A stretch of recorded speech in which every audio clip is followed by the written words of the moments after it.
आपने कितनी सारी कहानियां सुनी होंगी जिसके अंदर एक मजनू एक लड़की को हासिल करने में नाकामयाब रहता है तो वो किसी भी हद पे जाने को तैयार हो जाता है।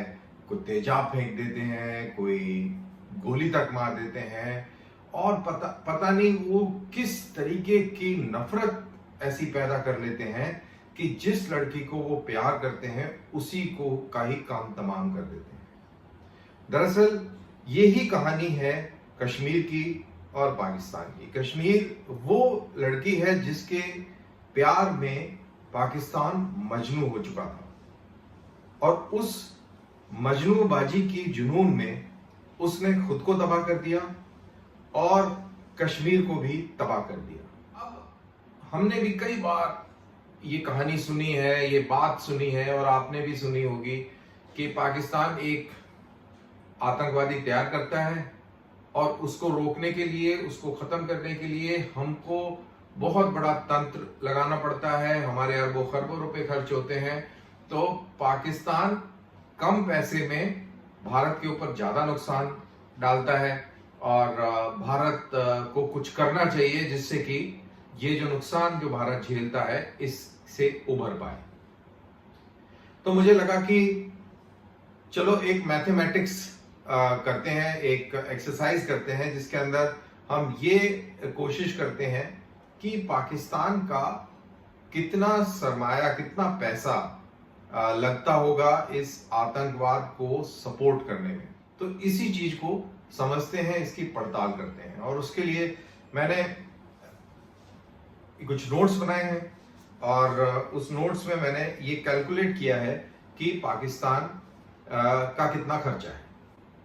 अब पाकिस्तान के पॉइंट ऑफ व्यू से, पाकिस्तान के दिमाग में घुसकर और हम ये पता करते हैं कि उसने कहां कहां पर कैसे मुहिम चलाई होगी इस लेवल तक अपने देशवासियों को पागल करने के लिए, गुमराह करने के लिए और वो पागलपन वाला जुनून भरने के लिए।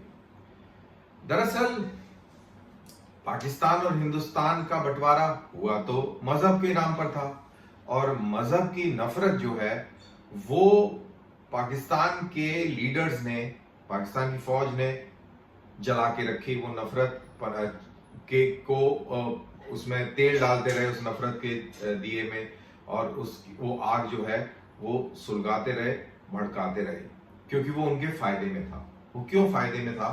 वो इसलिए फायदे में था क्योंकि इसके बेसिस बनाकर वो लोगों को मोबिलाइज कर सकते थे कश्मीर के लिए। अब ये पूरी सोसाइटी को चेंज करना है, पूरी सोसाइटी को एक तरफ लगा देना है, तो उसके लिए सबसे पहले आपको क्या करना पड़ेगा? आपको अपना जो पाठ्यक्रम है स्कूलों का, कॉलेजों का, यूनिवर्सिटियों का, इस पाठ्यक्रम के अंदर आपको बुनियादी बदलाव लाने पड़ेंगे और वो बदलाव होगा सबसे पहले मजहब के नाम की नफरत का एक फाउंडेशन लेके आ जाएगा और उसके बाद कश्मीर का उस फाउंडेशन के ऊपर बीज बो दिया जाएगा। वो बीज धीरे धीरे फूटेगा और उसके बाद में एक पौधा बनेगा और फिर वो पौधा बढ़ता चले जाएगा क्योंकि उसमें नफरत की खाद और खून का पानी आईएसआई और पाकिस्तान की फौज निरंतर डालती रहेगी। अब जितनी भी पॉलिटिकल पार्टीज थी उनको भी आदेश दिया गया कि आप भी इसी फाउंडेशन को बरकरार रखेंगे, दैट इज हिंदू मुस्लिम, और कश्मीर का नाम जरूर लेंगे। कश्मीर के नाम पर आप लोगों को जरूर बरगलाएंगे। इस सब के अंदर जाहिर सी बात है पूरा तंत्र लगा है तो कुछ पैसा जरूर खर्च होता होगा।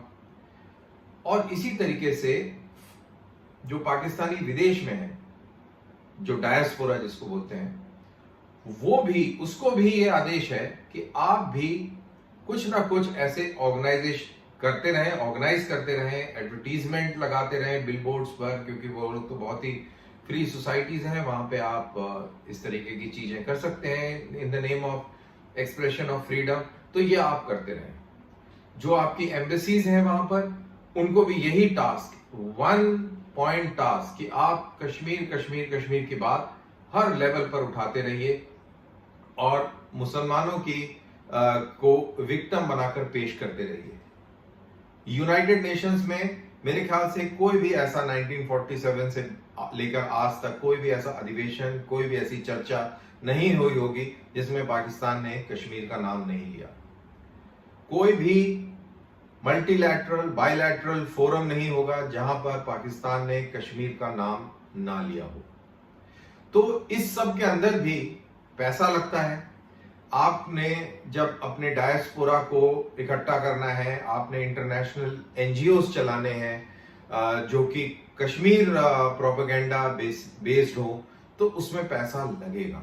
तो पैसा सरकार देती है, वो पैसा जो आम पाकिस्तानियों की भलाई के लिए इस्तेमाल होना था, उनकी हेल्थ के लिए इस्तेमाल होना था, उनकी तालीम के लिए इस्तेमाल होना था, पाकिस्तान के इंफ्रास्ट्रक्चर डेवलपमेंट के लिए इस्तेमाल होना था, वो सारा पैसा जो है आप एनवायरनमेंट को शेप करने में लगा रहे हैं।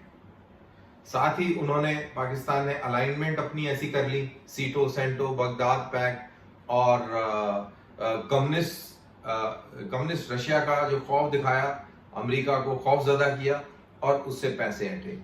अरबों खरबों रुपया अमेरिका से आया और पश्चिमी देशों से आया, और ये जब पैसा उनको लगा कि हाँ पैसा आ गया है, हथियार वगैरह काफी आ गए हैं, तो वो पैसा बजाय कि अपने देश की तरक्की में लगाने के, उन्होंने भारत के ऊपर जंग थोप दी। मैं 1965 की बात कर रहा हूं। तो जंग करी है तो उसमें पैसा तो लगा होगा। और बड़ी इंटरेस्टिंग बात, ये मैं कई बार कह चुका हूं कि पाकिस्तान की इकोनॉमी 1965 और 60 के दशक में और 1965 के आसपास भारत से कहीं आगे थी। जीडीपी भी पाकिस्तान का काफी आगे था। तो वो जो पैसा उनको मिला, जो डेवलपमेंट में लगाना था, वही कश्मीर, और उन्होंने भारत पे जंग थोप दी, हार गए, इतनी शर्मिंदगी हुई, लेकिन प्रोपेगेंडा मशीन उन्होंने मैनेज कर लिया और उस हार को अपने मुल्क में जीत के तौर पर बेचा, लोगों को बेवकूफ बनाया, इस्लाम के नाम पे बेवकूफ बनाया, और वो चूरन बिक गया और वो कुछ गाड़ी आगे चली। फिर पैसा और मिला, फिर पैसा इकट्ठा हुआ, और साथ साथ कुछ अंदरूनी हालात पाकिस्तान के ऐसे हुए कि 1971 की जंग हो गई, पाकिस्तान के दो टुकड़े हो गए। ये हम सबको मालूम है। मामला चलता गया और कुदरत ने और हालात ने पाकिस्तान का साथ दिया। रूसियों ने अफगानिस्तान पर हमला कर दिया, और हमला गलत शब्द होगा, रूसियों ने अफगानिस्तान के ऊपर कब्जा कर लिया और एक कम्युनिस्ट सरकार वहां पर स्थापित कर दी। इससे अमेरिका पूरी तरह बौखला गया और पाकिस्तान फ्रंट लाइन स्टेट बन गया। पाकिस्तान को फिर अरबों खरबों डॉलर मिले, बहुत सारे हथियार मिले, और अफगानिस्तान के अंदर जिहाद करने का उनको टास्क दिया गया कि आप जो है जिहाद करेंगे। सऊदी अरेबिया की मदद ली गई और हजारों की तादाद के अंदर पाकिस्तान के अंदर मदरसे खोले गए और इस्लामाइजेशन का काम जियाउल हक ने किया। इन मदरसों के अंदर बहुत सारे ऐसे तालिब मतलब स्टूडेंट्स निकल के आए जो कि जुनूनी थे, क्योंकि उनमें जुनून ऐसा भरा गया था जिहाद वाला। और ये जो तालिब थे, ये जाके मुजाहिदीन जो फाइटर्स थे, जो कम्युनिस्ट को लड़ रहे थे, जो अगर रिलीजियस कॉन्नोटेशन में देखा जाए तो अल्लाह के जो फाइटर्स, उनको मुजाहिद बोलते हैं ये लोग। तो बेसिकली ये जो दहशतगर्द थे, ये जाके इन्होंने रूस की सेनाओं से लड़ाई लड़ी। अमेरिका का पूरा समर्थन था और रूस को पीछे हटना पड़ा। इससे पाकिस्तान का हौसला बहुत बढ़ गया। हौसला जब बढ़ गया तो उनको लगा कि यही मॉडल हम इधर भी अप्लाई कर देते हैं, दैट इज इंडिया। तो उन्होंने पंजाब के अंदर ये मॉडल अप्लाई किया, पंजाब में नाकामयाब हो गए। कश्मीर के अंदर पूरे जोर शोर से ये मॉडल अप्लाई हुआ और कश्मीर का मॉडल भी नाकामयाब हो गया है। अब आखिरी अंतिम सांसें गिन रहा है। अब ये मैंने जो पूरी स्टोरी सुनाई, दरअसल इस पूरी स्टोरी के अंदर आपको क्या लगता है कि कम पैसे लगे होंगे? अरबों खरबों रुपए वहां पे खर्च हुए। इसीलिए वहां पर डेमोक्रेसी को पनपने नहीं दिया जाता, क्योंकि आप डेमोक्रेसी अगर वहां पनपेगी तो लोग सवाल पूछेंगे। नेता सवाल पूछेंगे, सरकारों से सवाल पूछा जाएगा कि अमेरिका से 400 बिलियन यूएस डॉलर आया है या आया था इतने सालों में, वो आपने कहां इस्तेमाल किया, कहां गया वो, कहां गए वो डॉलर, उसका हिसाब किताब मांगेंगे। और उसका हिसाब किताब जब मांगेंगे तो उसके अंदर सेना कटघरे में होगी, सेना के जनरल मुजरिम के तौर पर नजर आएंगे और फिर वो बात बिगड़ जाएगी। इसलिए डेमोक्रेसी पाकिस्तान के अंदर सेना के इंटरेस्ट में नहीं है, क्योंकि डेमोक्रेसी का मतलब है सेना के लिए या सेना के जनरलों के लिए फांसी का फंदा। अब जो मैंने शुरू में बात करी कि ये हमने काफी बार सुना कि भाई अगर आपने अगर पाकिस्तान एक आतंकवादी बनाकर भेज देता है तो उसमें बहुत कम खर्चा होता है और इंडिया के लिए उसको बहुत खर्चा इंडिया को करना पड़ता है इस आतंकवादी को न्यूट्रलाइज करने के लिए। ये खास तौर से बात हुई जब मुंबई पर हमला हुआ, अजमल कसाब का हवाला देते हुए कि भाई इसको 6 महीने की इन्होंने ट्रेनिंग दी और उसको मुंबई में भेज दिया। मुंबई में भेज के उन्होंने कितने मासूमों को मारा, कितना नुकसान किया, हमारा कितना तंत्र लगा इस आतंकवादी हमले से निपटने के लिए और हमारा बहुत खर्चा हो गया। तो पाकिस्तान लो कॉस्ट में हाई गेन्स ले रहा है। तो इसी पॉइंट को मद्देनजर रखते हुए मैंने ये कुछ कैलकुलेशन करी है, ये मैं आपके सामने रखता हूं। इस पूरी कैलकुलेशन को करने के लिए मैंने 100 का वो पैमाना रखा है कि 100 लड़के मदरसे में पढ़ाए जाएंगे, उनको आतंकवादी बनाया जाएगा, उनको ट्रेन किया जाएगा और ट्रेन करने के बाद भारत में दहशतगर्दी के लिए भेजा जाएगा। तो इस पूरी कार्रवाई में अभी हम विदेशों की और विदेशी मोबिलाइजेशन की और वो सारी चीजें की बात नहीं कर रहे, प्रोपेगेंडा और उस सब की बात नहीं कर रहे। वो उसमें पैसा जो लग रहा है वो अलग है। और जो आपके जो प्रोपेगेंडा मशीन के अंदर जो लोग इस्तेमाल हैं, जो कार्यरत हैं, उनको विदेशों में टूर पे भेजा जाता है प्रोपेगेंडा करने के लिए, मैं उनकी बात नहीं कर रहा हूं। मैं सिर्फ बात कर रहा हूं एक सैंपल की कि 100 आतंकवादी को मदरसों में पढ़ाकर, ट्रेनिंग देकर और इन्फिल्ट्रेट करा के भारत के अंदर अगर आतंकवादी घटनाएं होती हैं तो इसमें पाकिस्तान का कितना पैसा खर्च होता है। तो मदरसा एजुकेशन फॉर टेररिस्ट, तो मैंने कैलकुलेट किया कि बहुत ही सस्ती दर पे, मतलब आजकल के हिसाब से देखा जाए, हम इंडिया के पॉइंट ऑफ व्यू से, कि अगर बहुत ही सस्ते दरों पर और बहुत बल्क में अगर खाना पीना बनाए तो हम एक मदरसा स्टूडेंट के ऊपर 120 रुपए का खर्चा देखते हैं कि 120 रुपए का खर्चा हुआ, 100 लोग 30 दिन, और उसके बाद में फिर आगे कितना टोटल वो कहानी बनती है। तो इसी तरीके से ये 100 लोगों के लिए फिर उसको डॉलर में कन्वर्ट करा तो ये निकल के आया कि एक महीने के अंदर तकरीबन 100 लोगों के ऊपर 4,500 यूएस डॉलर्स खर्च हो जाते हैं। सिर्फ खाना पीना और यही सब कार्रवाई को देखने के लिए इतने पैसे खर्च हो जाते हैं। फिर बात आई उनकी किताबों की, उनके कपड़ों की, फिर जो मौलवी हैं उनके सैलरीज की, तो ये सब मिलाकर भी जोड़ हुआ 3,250 यूएस डॉलर। फिर एक साल के अंदर आपने एक बैच के ऊपर टोटल खर्चा जो किया वो किया 7,750 यूएस डॉलर।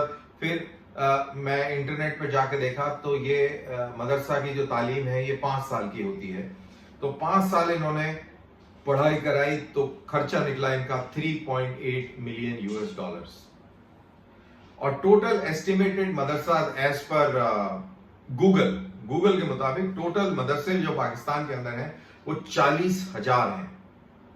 40,000, तो 40,000 का मतलब है कि पाकिस्तान के अंदर इस मदरसा एजुकेशन को सस्टेन करने के लिए 152 बिलियन यूएस डॉलर्स का खर्चा आता है 5 साल के अंदर, हर 5 साल के अंदर जो इस 5 साल की साइकिल है उसमें 152 बिलियन यूएस डॉलर्स का खर्चा करता है पाकिस्तान। अब ये जब लड़के मदरसे में पढ़कर और इनमें मजहबी जुनून पैदा हो गया और इनमें नफरत पैदा हो गई और इनमें अपने आप को तबाह करने की और जन्नत में जाने की और 72 हूरों से मिलने की जब वो इच्छा पूरी तरह जागृत हो गई और ये कन्विंस्ड हो गए कि हाँ एक ऐसी जगह है जहां पर 72 हूरें मिलेंगी, शराब मिलेगा और भगवान जाने वहां क्या क्या मिलेगा, तो उसके बाद इनमें से इन लोगों को ले गए आईएसआई वाले और फिर इनको देते हैं ट्रेनिंग। अब ट्रेनिंग ये कैसे देते हैं? ट्रेनिंग ये कोई नॉर्मल क्लासरूम में नहीं देते, आइसोलेटेड जगह में कोई जगह मुकर्रर की जाती है जो कि आम जो बसे वाले इलाके हैं उनसे थोड़ा दूर, लेकिन किसी छावनी के किसी इलाके के नजदीक वहां पर ये ट्रेनिंग देते हैं। तो हम ये मान के चलते हैं कि ट्रेनिंग एरिया वहां पे फ्री है, ट्रेनिंग एरिया का कोई खर्चा नहीं है। लेकिन ट्रेनिंग एरिया का रख रखाव करने के लिए मैंने अपना मिलिट्री लॉजिक और एक्सपीरियंस लगाते हुए मैंने ये अंदाजा लगाया कि जो ऑब्स्टिकल कोर्स है, फायरिंग रेंज है और जो आपकी स्क्वाड पोस्ट हैं, जो आपके लेक्चर हॉल्स हैं, प्रोजेक्शन है, कंप्यूटर वर्क है, इस सब को मेंटेन करने के लिए और इस सब के ऊपर मेरे हिसाब से 25,000 रुपए प्रति माह का खर्चा। फिर आपके ट्रेनिंग एड्स है, क्लोथिंग है, वेपन मैं यहाँ पे फ्री मान के चल रहा हूँ क्योंकि जिहाद के लिए बहुत सारे वेपन्स जो है अमेरिका से और बाद में फिर चाइना से भी बहुत सारा वेपन पाकिस्तान को आया। फिर इसी तरीके से एमिनिशन है, एमिनिशन भी मैंने बहुत ही बेसिक उसमें रखा है कि भाई एक आतंकवादी को ट्रेन करने के लिए इन्होंने 100 राउंड्स का खर्चा किया होगा, 100 गोलियों का खर्चा किया होगा और 2 हैंड ग्रेनेड्स का खर्चा किया होगा। तो 100 लोगों के ऊपर तकरीबन मैंने लगाया कि 3 महीने की ट्रेनिंग में उनको 60,000 रुपया उन्होंने खर्च किया होगा। अब ट्रेनिंग की बात हो रही है तो पाकिस्तान के अगर ये आतंकवादी मॉडल को पढ़ा जाए तो उसके अंदर ये ट्रेनिंग 14 दिन की भी देते हैं, फिर कुछ लोगों को 3 महीने की भी देते हैं, कुछ लोगों को 6 महीने की भी देते हैं और कुछ चुनिंदा आतंकवादियों को 1 साल की ट्रेनिंग भी देते हैं। तो मैंने इन सबको क्लब करके और एक आइडिया लगाया कि चलिए एवरेज कर लेते हैं कि 3 महीने की तो तकरीबन सबको देते ही है। फिर आपकी बोर्डिंग है, फिर इन ट्रेनिंग कैंप्स के अंदर आपको रहना है तो उनको चारपाई, बिस्तर, खाना पीना और फिर क्योंकि पक्का स्ट्रक्चर नहीं है, बालाकोट में देखा कि आपने कि पक्का स्ट्रक्चर नहीं था, टेंट्स के अंदर जो है ट्रेनिंग दी जा रही थी, तो टेंटेज पे खर्चा। तो ये सारा खर्चा निकाल कर और फिर आपने इंस्ट्रक्टर लगाए हुए हैं, फौजी इंस्ट्रक्टर लगाए हुए हैं, उनकी हर महीने की तनख्वाह, फिर आपने वहां पर कुछ गाड़ियां भी रखी होंगी राशन डिपो से लेके आना और इन आतंकवादियों को भी यहाँ से ले जाके कभी जंगल की सर्वाइवल की ट्रेनिंग है, कभी कहीं की ट्रेनिंग है, तो इनको अलग अलग जगहों पर लेके जाना, तो ट्रांसपोर्ट भी आपने रखा होगा और उसके अलावा सिक्योरिटी के लिए भी कुछ सिपाही तैनात किए होंगे। तो ये सारा पूरा कैलकुलेशन करने के बाद मेरे कैलकुलेशन के मुताबिक 1 साल के अंदर अगर 5 बैचेस इन्होंने तैयार किए, 5 बैचेस अगर इन्होंने तैयार किए और तकरीबन 50 आतंकवादियों को इन्होंने ट्रेन किया, इस छोटे से इसमें 50 या चलिए 100 आतंकवादियों को उन्होंने ट्रेन किया, तो यहां पर खर्चा पड़ता है तकरीबन 2 मिलियन यूएस डॉलर। ये हम एक ट्रेनिंग कैंप की बात कर रहे हैं जिसमें 5 साइकिल है, जिसमें 20 आतंकवादी ट्रेन हो रहे हैं, टोटल 100, क्योंकि मैंने बोला था कि पूरा टोटल 100 का ही हम हिसाब किताब देख रहे हैं। फिर उसके बाद आइए आप इन्फिल्ट्रेशन। अब आतंकवादी ट्रेन हो गया, अब उसको आपने इन्फिल्ट्रेट भी करना है, तो हम लेके चलते हैं कि 10-10 के उसने ग्रुप बनाए हैं, 10 ग्रुप, और इन 10 ग्रुपों के उससे ज्यादा ग्रुप बहुत बड़ा हो जाता है और वो इन्फिल्ट्रेशन कराने में बहुत मुश्किल होती है। तो उसमें खर्चा कहां से शुरू होता है? खर्चा शुरू होता है अब ट्रेनिंग एरिया, वहां से स्टेजिंग एरिया तक जाना है तो ट्रांसपोर्ट लगेगा, वहां से शुरू हुआ ट्रेनिंग। स्टेजिंग एरिया में आप 1 दिन 2 दिन 7 दिन महीना, आजकल तो बहुत लंबा लंबा टाइम भी लगता है क्योंकि इन्फिल्ट्रेशन बिल्कुल ना के बराबर है और बहुत मुश्किल है। फिर आपको गाइड्स करने, लाइन ऑफ कंट्रोल की बॉर्डर फेंसिंग तक आपको लोकल गाइड करने हैं, पाकिस्तानी गाइड करने हैं। और फिर जब एक बार आप फेंस क्रॉस कर जाते हैं तो आपको कश्मीरी गाइड करने हैं। वो जो गाइड वो आपको वहां से गाइड करके और सेफ हाउसेज और हाइड आउट्स में ले जाएंगे। मेरी जो जानकारी है उसके मुताबिक हर एक गाइड जो इस तरीके के ट्रैक को गाइड करता है वो तकरीबन 1 लाख रुपया लेता है। और एवरेज मान के चलें तो एक 10 के इन्फिल्ट्रेशन के गाइड के लिए 2 से 4 गाइड्स की जरूरत पड़ेगी। हम लेके चलते हैं सिर्फ 2 गाइड्स, तो जैसे मतलब कि 2 लाख रुपए इसमें खर्च हुए।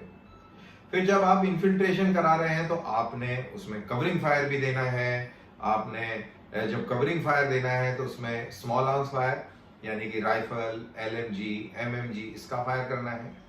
आपने 81 mm मोटर का भी फायर करना है। आपने आर्टिलरी का भी फायर करना है, फील्ड आर्टी। हम मीडियम आर्टी की बात नहीं कर रहे। तो इन सब का क्या खर्चा होगा? तो मेरे हिसाब से ये सब चीजें जोड़ के, ये कवरिंग फायर का ही जोड़ के $0.04 मिलियन का खर्चा सिर्फ और सिर्फ इस कवरिंग फायर को प्रदान करने में होगा। अब आजकल सीज फायर चल रहा है तो आजकल खर्चा आप बोल दीजिए कि ये खर्चा इनका कट हो जाता है। इसी तरह आतंकवादी, आपने कई बार इमेजेस देखी होंगी कि क्या क्या इक्विपमेंट लेके आते हैं। तो बहुत जबरदस्त इक्विपमेंट लेके आते हैं जिसके अंदर पॉप टेंट्स हैं, रुकसैक है, आपकी दवाइयां हैं, खाने पीने का सामान है, बायनाकुलर है, नाइट विजन गॉगल है, रेडियो सेट है और कैश है। तो ये सारा पूरा जोड़ के इन्फिल्ट्रेशन, जिसमें उनका इक्विपमेंट, उनका रहना सहना, उनको लेके और बॉर्डर पार कराना, इस सब पे मेरे हिसाब से 10 के लोगों के लिए तकरीबन $1 मिलियन खर्च होता है। और हम बात कर रहे हैं 100 आतंकवादियों की 10 ट्रैक यानी कि 10 ग्रुप्स में। तो आप मान के चलिए कि $10 मिलियन ये यहां पर हो गए। अब इन सबको जोड़ दिया जाए, सिर्फ ये बहुत ही बेसिक 100 स्टूडेंट जो मदरसे से तालीम हासिल करके बाहर निकले, $3.8 मिलियन का खर्चा हुआ। उनकी पूरी 5 साल की ट्रेनिंग या पढ़ाई लिखाई, रहना सहना और बाकी सब चीजों में। फिर उसके बाद में ISI की ट्रेनिंग के अंदर भी उसको तकरीबन उनका 2 मिलियन वहां पर खर्चा हुआ। और इक्विपमेंट और इन्फिल्ट्रेशन के अंदर तकरीबन 10 मिलियन उनका खर्चा हुआ। तो यानी कि देखा जाए तो 100 आतंकवादियों को घर से लेके मदरसे से लेके और बॉर्डर पार कराने तक आपका तकरीबन $14 मिलियन के करीब खर्च हो गया।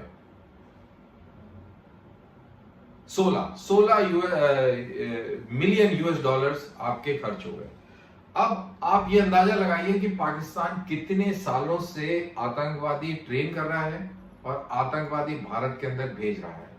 और आजकल ये कीमत और ज्यादा बढ़ गई है क्योंकि ट्रैक पार नहीं कर पाते हैं। अगर यही 100 स्टूडेंट, ये 100 आतंकवादी, मदरसा ट्रेंड आतंकवादी, इनके 10 ग्रुप आज की तारीख में अगर इन्फिल्ट्रेशन करना चाहें तो मुश्किल से एक ग्रुप 1 साल में कामयाब होता है क्रॉस करने में, और 1 महीने के अंदर अंदर ये सारे के सारे खत्म हो जाते हैं। ये रिकॉर्ड है।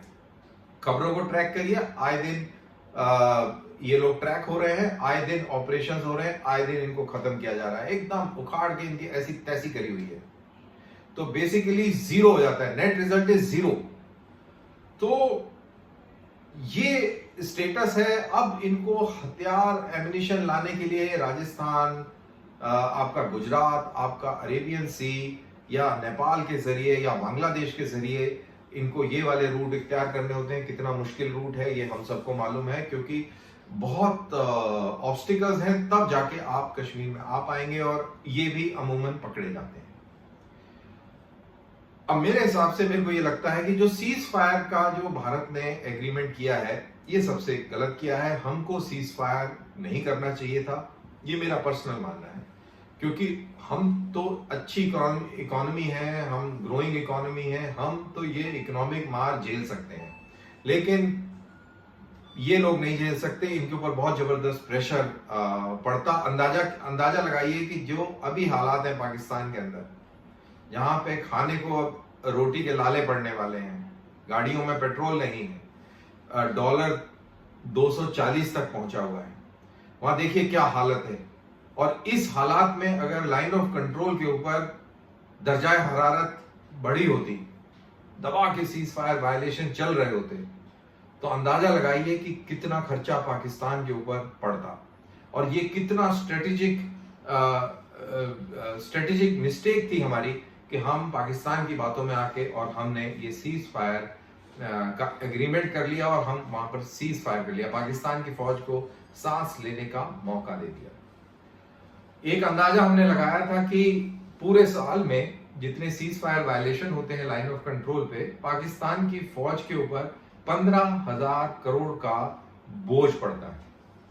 इक्विपमेंट, एमिनिशन, लोगों की जाने जाती हैं, उनका बाकी स्टेट की तरफ से जो हेल्प होती है, ये सब मिला के पूरा हिसाब किताब एक बार लगाया था, तो उसमें यह है कि 15,000 करोड़ रुपए का खर्चा पाकिस्तान की फौज के ऊपर, पाकिस्तान के ऊपर पड़ता।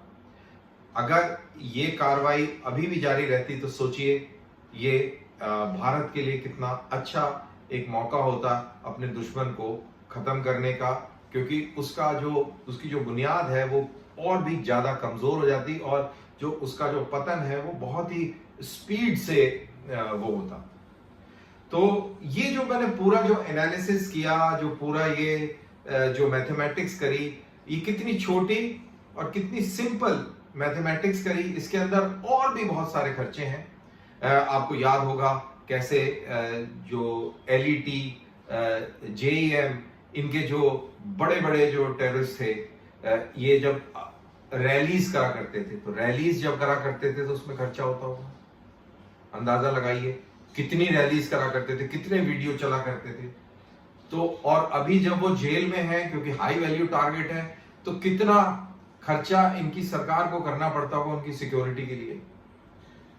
तो ये सारी चीजें अगर जोड़ ली जाए, जो पाकिस्तान की जो हरकतें रही हैं इतने साल, अगर उसको हम क्वांटिफाई करें पैसों के लिहाज से, तो आप समझ जाएंगे कि कितने लाखों रुपए, अरबों रुपए पाकिस्तान को विदेशों से आए। लेकिन इस कश्मीर प्रेम में ये सारे के सारे पैसे पाकिस्तान ने 65 की जंग, 71 की जंग, 99 की कारगिल की जंग, और उसके बाद में पंजाब में आतंकवाद, कश्मीर में आतंकवाद, भारत के अलग इलाकों में आतंकवाद, सिर्फ उसी नफरत से, वो जो बेसिक फंडामेंटल नफरत है, हिंदुओं से नफरत, भारत से नफरत, उस नफरत को सींचते सींचते इन्होंने अपना घर तबाह कर दिया है। और आज इस कगार पे, फर्ज करो कि ये सब ये ना करते, वो कहते कि अब हमारा बंटवारा हो गया है, तुमने जो करना है तुम करो, हमने जो करना है हम करेंगे। ये सारा पैसा अगर अपने मुल्क की तामील में लगाते तो आज पाकिस्तान वाकई ही सुनहरा पाकिस्तान होता। लेकिन ना, जब दिमाग का पेच ढीला हो, जब सोच टेढ़ी हो, नफरत की बुनियाद हो, तो हश्र यही होता है। और अभी तो हश्र होना शुरू हुआ है, आगे आगे देखिए होता है क्या। मैं था दानवीर, और ये था मेरा एक एनालिसिस, आकलन कि पाकिस्तान के ऊपर कितना बड़ा आर्थिक बोझ है, कश्मीर की कीमत पाकिस्तान को अदा करनी पड़ रही है, और ये कितनी भारी कीमत है। इसी के साथ मुझे दीजिए इजाजत, फिर मुलाकात करते हैं किसी और वीडियो के साथ और किसी रिसर्च के साथ। बहुत बहुत शुक्रिया। जय हिंद।